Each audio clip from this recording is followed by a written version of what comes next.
So we want to start closing up the day. And we're going to invite the Girl Generation, which is one of our partners, to host about 35 minutes solidarity/safe space.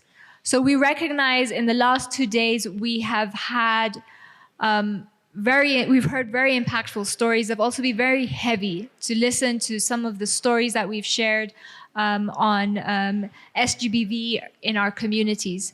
So we want to give this opportunity to hold this space for us to decompress, sort of ground ourselves, because I don't know if you're like me, but when you leave a conversation and it's really heavy, you end up the whole night thinking about it, and you're not able to sleep, right? So we want you to be able to take care of yourself.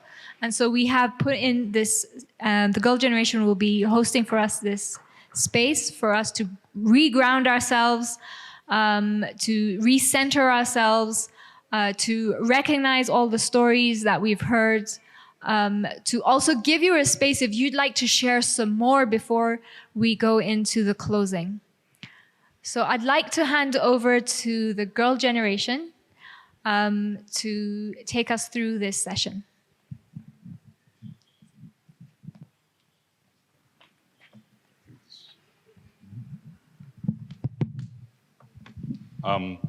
Good afternoon, everyone. My name is Martin Juma. I am, okay.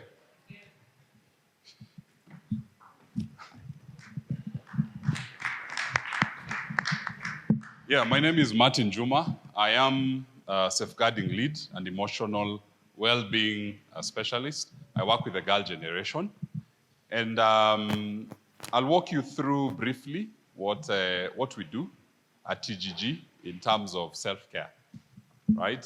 Self-care is part and parcel of the conversation we have, specifically working with survivors and also being champions and advocacy of violence, sexual violence against girls and women. So it's a different approach. There's a lot that has been talked about the medical challenges that survivors go through. But we are trying to put emphasis on the emotional well-being. That is part and parcel of a human being.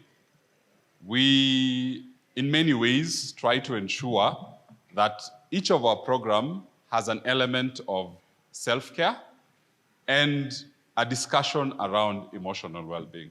It doesn't matter if it's a field-based activity or we're having a workshop, but we try to incorporate a culture of emotional well-being.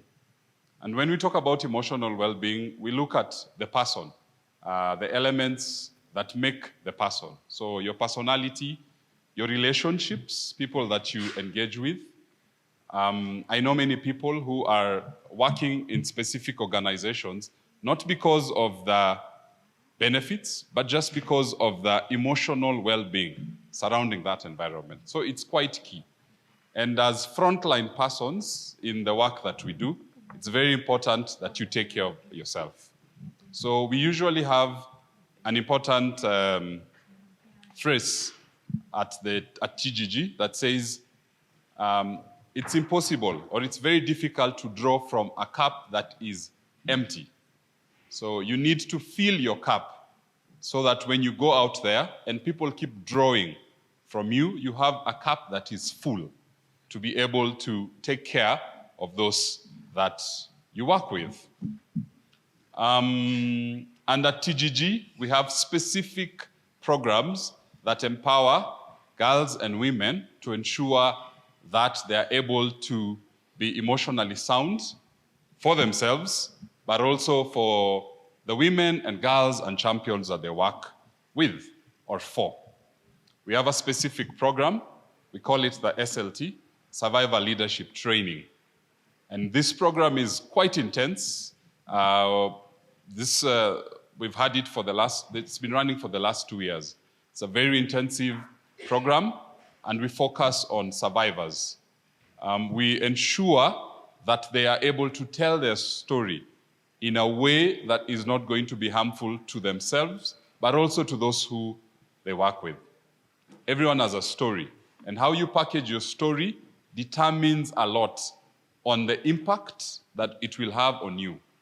We also recognize that FGM, the storytelling around FGM or any other sexual violence can cause trauma to the people, to the audience, but also trigger emotional distress to the person telling the story. So our survivors are empowered to be able to tell their story in a way that can affect them. Let me say affect them, because trauma is long-term. Some of these consequences of FGM, emotional consequences, psychological difficulties, take a long time for them to be addressed. So the SLT program is able to bring together young women who are able to walk through a quite intense program, and they're taught around taking care of themselves. We have discussions around media engagement. We have discussions around economic empowerment, how they're able to get grants, and also how they can go back into their communities and make a change.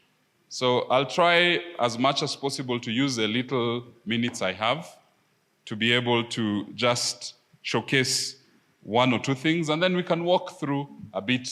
We can talk a bit about self-care.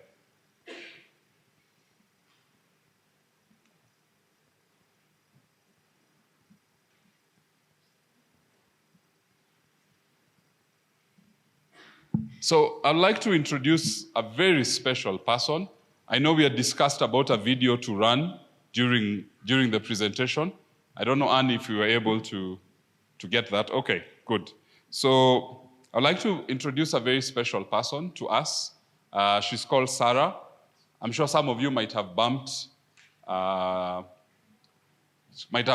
her work out there. She's an artist. She uses art for activism, but also as an emotional outlet. So Sarah, if you are somewhere within the crowd, kindly just walk onto stage. She's going to use this opportunity to use her art.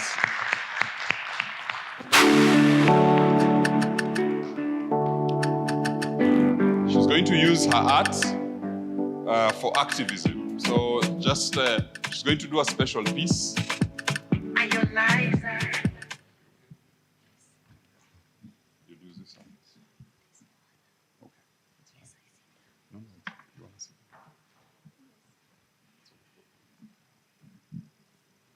So another important activity within TGG is creating a safe space, right? It's very important. Most of our panels or our discussions are very provocative culturally. So it's very important to create a safe space for discussions around TGG. I mean, around FGMC. FGMC and any other sexual violence is a taboo in many of our African communities. Are you comfortable? I think maybe you stand. Yeah. Okay, fair enough. Maybe we do it here. Okay, so I'll just give her a minute to introduce herself, and then she can proceed. I will need my tube that is there. Hello. My name is Sarah Sori Abdub. I am an artist before a survivor, and I use art as a form of therapy, which was advised by the one who mentors us at Isiolo. She started, sorry, this is my first time. She started a therapy group in Isiolo for girls and mothers. It's a mother and daughter forum. Her name is Mumina Jirma. There she is.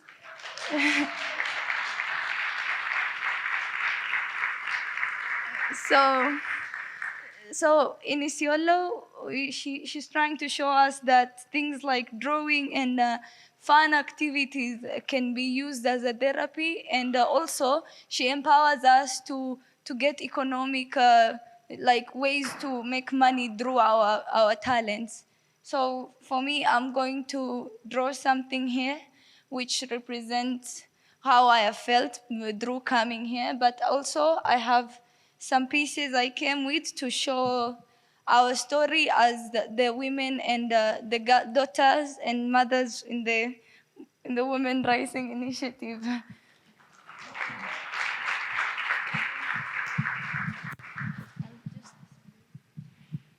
So as Sarah gets down to her art, I'll want us to engage briefly on a process of developing a self-care plan.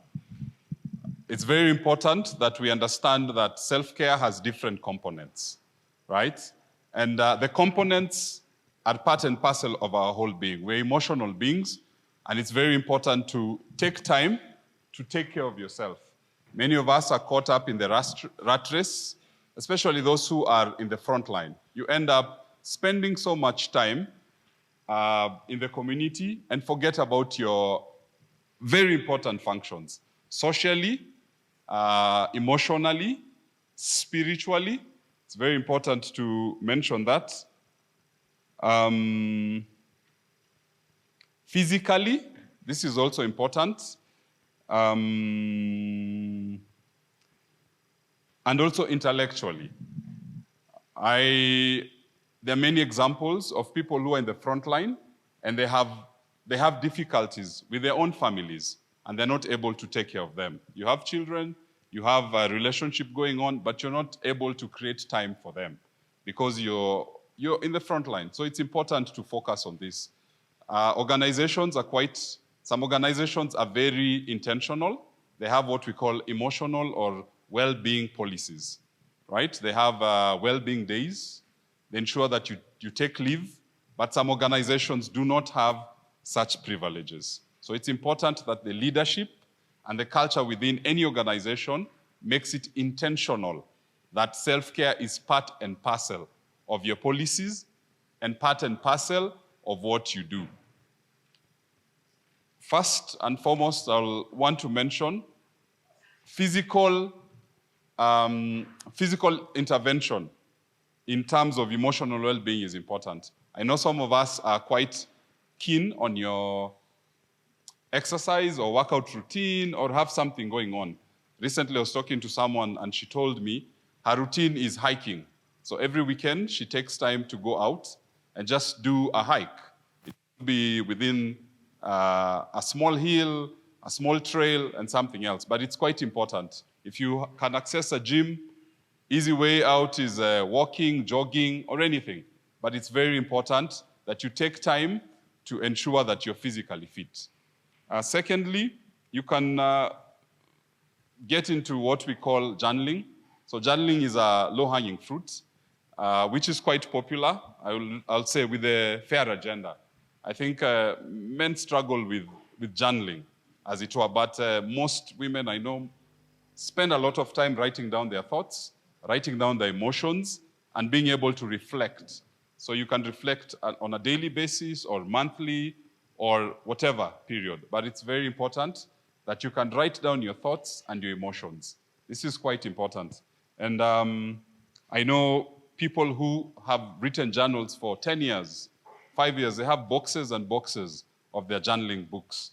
So this is quite an easy way to try and express your fears, express your emotions, and be able to sort of track what you're going through and act upon it.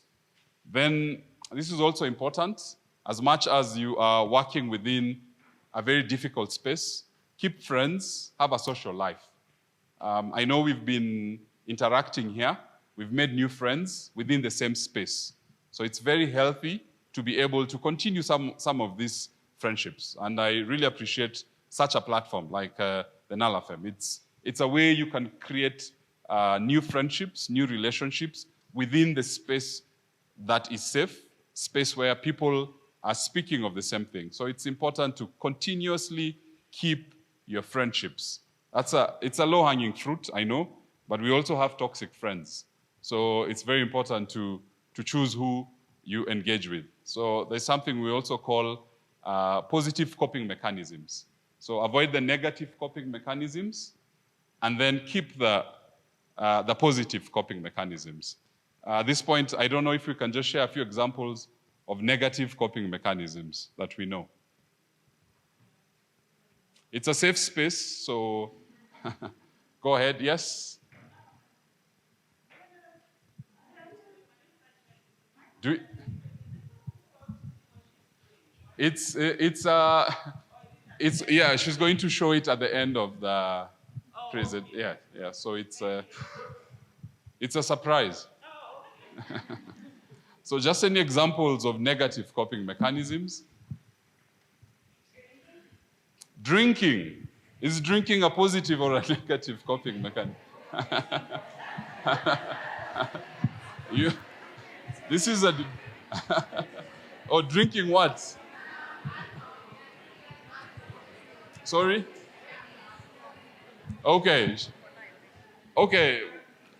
Drinking, she's saying drinking alcohol and smoking. Excessively. Okay. Excessive drinking and smoking. Any other negative coping mechanism? Drugs. Okay. Drugs. Yes. I have the mic already. Who has the mic already? Right at the end. Okay, the guy at the end. Okay. Hi. Hi. So another negative coping mechanism is just having unprotected sex, unsafe sex. Okay. Unprotected sex. Okay. Yeah, that is negative. Right? Don't shoot the messenger. Yes. Another positive mechanism, negative negative yes. can be maybe isolating yourself for so long. Yes, yes. Yeah. Yeah, isolation. Yeah, I'm not saying being an introvert is a bad thing, but just staying away and keeping yourself hidden somewhere. That is not a very good thing. Someone else with a mic, then. Another thing is people pleasing. People pleasing. Yeah, you want to please everyone for them to accommodate you. Being a yes person. Yes, a yes in everything, yes. Or a no in everything. Okay, so I think, yeah. Okay, another one is overeating. Oh.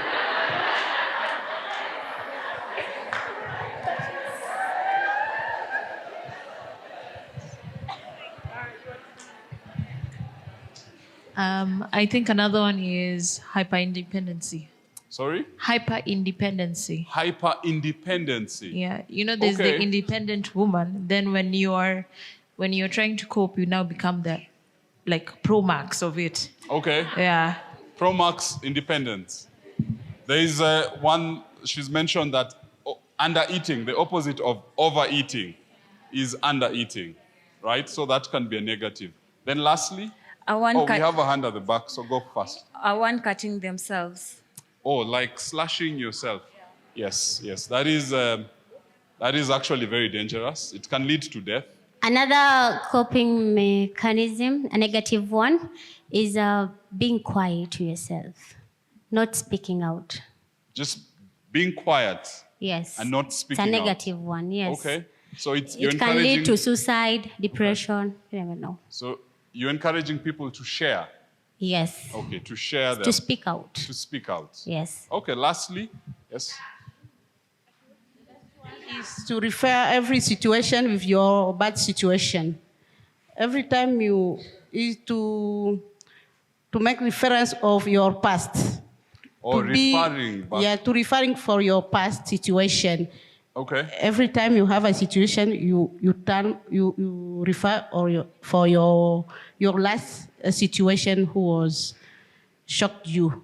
Okay. And to be negative. Okay. Focusing on negative past events or feelings. Yes. Okay, very well. Then there was someone who confidently said kishash. What is kishash? Use of drugs, like bang. Okay, fair enough. Lastly? Excessive scrolling on social media is like an avoidance mechanism. Okay, excessive numbing your emotions. Excessive use of social media, scrolling, yeah? Yeah, those can be very negative coping effects. Now, examples of positive coping effects. I had a long list, but I think it's more interactive to get it from the audience. Hi. Yes. Seeking therapy. Very well. Therapy. There's a lot of psycho-education around therapy nowadays, and it's being picked up in many organizations. And I know insurance agencies, for example, now are providing therapy as a core service. So if you can just refer to your insurance provider, those who have, I know it's a privilege, you can access therapy from them. You don't have to get extra services somewhere else. Another one is engaging in sporting activities or recreational activities. Yes, engaging in recreational activities, including sports. Right. Yes? Another one is there's sleeping. A mic. Skipping? Yes, sleeping. Like myself. Sleeping. Yes, myself, when I'm really exhausted and I think I can't think anymore, I just take a nap. And once I wake up, I find myself feeling fresh and I'm able to continue. Okay, fair enough. There is a mic. Just put up your hand. I'm sure the guys with the mic will find you somehow. All right. So another positive coping mechanism. So when therapy is expensive, I always prefer having a sister circle, like people who you can share what you have. And then in regards to sleeping, I also love coping up with music, like loud music. Very loud music. Yes. Okay. What about your neighbors? Or you go to somewhere where they offer very loud music? Yeah. Okay. Another one is prayer. Yes, prayer. Yes. This is very important for those of us who are very spiritual. It's important to focus on prayer. Another thing is creating my me time, where you can either lock yourself in a room and cry it out. True crying. Okay, so me time including crying. Another one, meditation. Meditation. Another one, taking time off by social media detox and also taking time away from people to recharge. Okay. So just blocking yourself from social media. There is a hand behind there. I have another one, setting boundaries. Yes. This is one of my personal favorites, boundaries. Very, very important. Saying no. Yeah. This is where it begins and this is where it ends. It's actually a very good way of preventing distress, setting boundaries. Thank you for reminding us. Another one will be doing nature walks or catching sunsets or going where there's nature and then just letting yourself out. Okay, nature walks and chasing the sunset. Okay. Hello? Hello. I'm over here. Yes. Something else that I like to do. Right. I get yourself a hobby. And my hobby right now is I love to crochet, I love to knit. Yes. And if you know a little bit of this particular art, it's a repetitive motion. One row, the next after one after the other. And after a bit, an hour or so, my mind is calm. I feel like I'm in a zen mood. Okay. And I just feel really, really good. And I can sell it by the end of the day. So, amazing. That's a very beautiful outfit, by the way. So we can contact you if you want to learn how to crochet. Okay, fair enough. Then right. I'll take two last ones. All right. Yes. Another one could be to talk to a friend or family member, someone you can share your feelings, your thoughts, so that you can get that relief you needed. Perfect. Talking to your social support system. Could be your friend, could be your brother, sibling, even parents. Yeah. Okay. For me, excuse me. For me, is a mic now. Okay. Over here. For me, I like to shop. If I'm not shopping, I Okay. go walking. Yeah, I was wondering where that went. Yes, and so when This I'm is broke, this is honesty. yeah, when I'm not shopping, I go walking. I take a walk, or I eat chocolate. Okay. So shopping and walking towards the shopping mall. Okay, one last one. I think I wanted to emphasize on the defining your boundaries, Yes. but going a step ahead to communicate your boundaries. Okay. Because there's a difference. Right, You might right. you might know your boundaries, but if you don't communicate to the people around you, they will keep on breaking and you'll constantly be wondering what's going on. Fair enough. Very important. Communicate your boundaries. Not just setting them, but communicate. All right. Here at the far end. I have a mic. Okay. For me, it's debriefing. And so debriefing is different things, means different things for different people. So for me, it's mainly talking to my sister. And I know for other people, there are those who look for people who are going through the same thing they're going through. So they come together, they discuss on maybe how to move forward. How have you coped, so that I can learn from you? Yeah. Okay, thank you very much. That's also critical. Okay, so Okay, fine. So I'll end it here. Our time is also running out. But I'll want to mention this before we leave, that self-care plans are as personal as possibly can be. Your plan is something not forced onto you. We can't force you to develop one. Tailor-make it to your needs, right? Those of us who are comfortable in journaling, there are those who are comfortable in doing therapy, those who are comfortable in art, those who are comfortable going for a walk or doing physical activities. That's the most important thing. Then your self-care plan should also look at your boundaries. Critical. We live in some cultures, boundaries are set by different people. They are set by men, they are set by the leadership. So it's very important to realize that once you set your boundaries, they should not make it more difficult for you. That's quite important. I think the other important thing about developing a self-care plan is having an accountability process, right? Many of us, of course, at the beginning of the year, we do what we call the famous, what do we call it? New Year's resolution. Then we end up 2 weeks down the road, nothing has happened. I need to tell you that it's half the year gone, right? You can always start again. Yesterday was July, July 1st. So we can always start again. You start your quarter, second half New Year resolutions. It's possible. They're yours, right? Then lastly, your self-care plan should also have a time limit, right? You need to know we are beginning from this point, ending at this point. I think I'm done with what I wanted to express to you today. But just emphasis to always realize that you have the responsibility to take care of yourself. Former president of Kenya used to say, security begins with you, right? And also emotional well-being, self-care begins with you. No one is going to yank you out of problems sometimes. It has to begin with you. So thank you very much. I don't know if Sarah is able to. I can see something is brewing here. She's trying to speak out, I think, on what we've been discussing for the last 2 days. And hopefully it can express also what she's been through as a person. We wanted to just take this opportunity to share her piece of work with Aya. I don't know if she's with us in the room. Yes.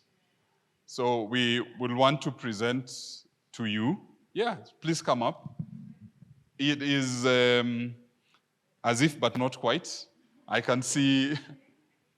Okay, fair enough. That's a good bargain. So she can continue. Then we continue with the presentation. And when she's done, she can be able to present it.